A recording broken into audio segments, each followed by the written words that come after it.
Scholar warm. Study is your worship.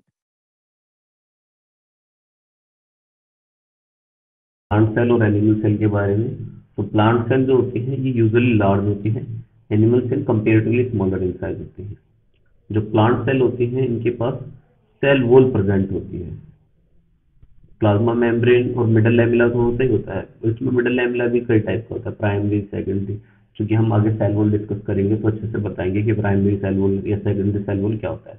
इस animal cell में cell wall absent होती है, क्योंकि हमारी सेल जो होती है वो फ्लेक्सिबल होती है, इसी वजह से सेल वॉल एब्सेंट होने की वजह से इनकी कोई प्रॉपर शेप नहीं होती।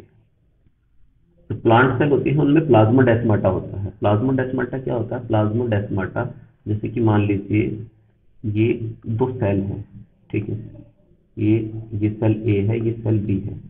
तो क्या होगा, इसमें हमें थोड़ा सा वो चाहिए होता है, क्या चाहिए होता है कि इनको आपस में कंटेंट को एक दूसरे में पहुंचाने के लिए थोड़ा सा स्पेस चाहिए होता है। ये जो स्पेस होता है, ये जो थोड़ी सी जगह है, ये विंडो टाइप का जो एरिया बचा हुआ है इन दोनों में, इसी को हम कहते हैं प्लाज्मोडेस्माटा। क्यों? क्योंकि प्लांट सेल जो होते हैं वो रिजिड शेप होते हैं, रिजिड होते हैं सेल वॉल की वजह से, तो उनके में ऐसी विंडो बनाना जरूरी होता है। तो इसलिए प्लांट में प्लाज्मोडेस्माटा होते हैं। और एनिमल सेल में क्या होती है कि मेम्ब्रेन ऐसी होती है, तो उसमें से क्या होता है, वेसिकल इजीली पास आउट हो जाते हैं, इजीली चले जाते हैं, तो उसमें सेल वॉल तो है नहीं। तो प्लाज्मा मेम्ब्रेन जो होती है वो कंपेरेटिवली सॉफ्ट होती है, तो उससे वेसिकल्स इजीली निकल जाते हैं, तो इसमें प्लाज्मोडेस्माटा की जरूरत नहीं होती, इसलिए इन्हें हम कहते हैं इसमें प्लाज्मोडेस्माटा एब्सेंट है।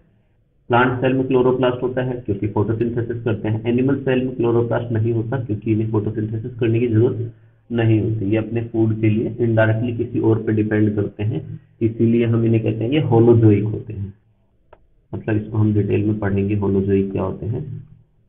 होलोजोइक मतलब जो अपना खाना पूरी तरह से किसी और ऑर्गेनिज्म से ले, जो अपना खाना खुद ना बना पाए, अपने खाने के लिए दूसरे पे डिपेंड हो।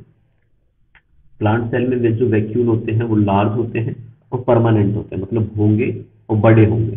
जो एनिमल सेल है उसमें छोटे होते हैं और टेम्परेरी होते हैं, मतलब एक एक टाइम पीरियड के लिए होंगे और हो सकता है फिर ना भी हो, जब उनका वैक्यूल्स की जरूरत नहीं होती वो तो खत्म हो जाते हैं। जो प्लांट सेल होते हैं उनमें वैक्यूल के बाहर एक मेम्ब्रेन प्रेजेंट होती है जिसे हम टोनोप्लास्ट कहते हैं, और ये बहुत ही इंपॉर्टेंट टर्म है, इसे याद रखना।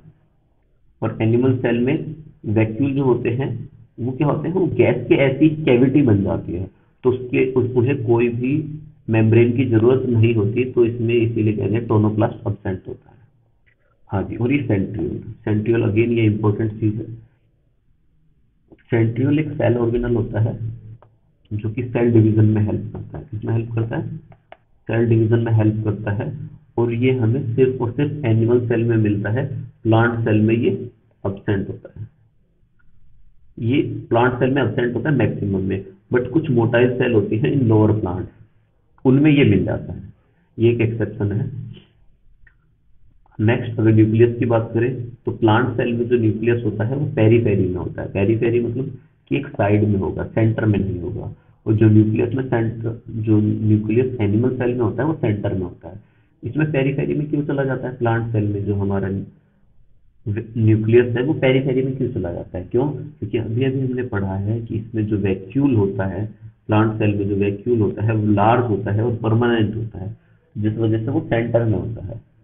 तो ये क्या करता है, न्यूक्लियस को एक साइड में धकेल देता है, जिससे कि हमारा जो न्यूक्लियस होता है वो प्लांट सेल में सेंटर में ना होकर पेरीफेरी में चला जाता है।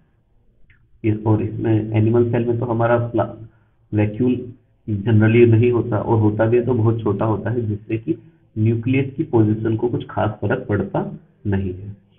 लाइसोसोम, लाइसोसोम अगेन एक सेल ऑर्गेनल है, बहुत इंपॉर्टेंट सेल ऑर्गेनल है, जो कि एंजाइम से भरा हुआ होता है। हम इसे आगे अच्छे से डिस्कस करेंगे। प्लांट सेल में ये रेयरली मिलता है और एनिमल सेल में इजीली मिलता है। नेक्स्ट अगर हम स्टोरेज की बात करें तो प्लांट में जो स्टोरिंग मटेरियल है, जो स्टोरिंग कार्बोहाइड्रेट्स को स्टोर करने का फॉर्मेट है, वो स्टार्च ग्रेन के फॉर्म में है। ये क्या करता है कि जो प्लांट सेल होती हैं वो स्टार्च के फॉर्म में उसको सेव करते हैं, जो इनके पास खाना बचा हुआ होता है। वही एनिमल में हम देखें तो कि ग्लाइकोजन के फॉर्मेट में ग्लूकोज को, फूड मटेरियल को सेव करते हैं।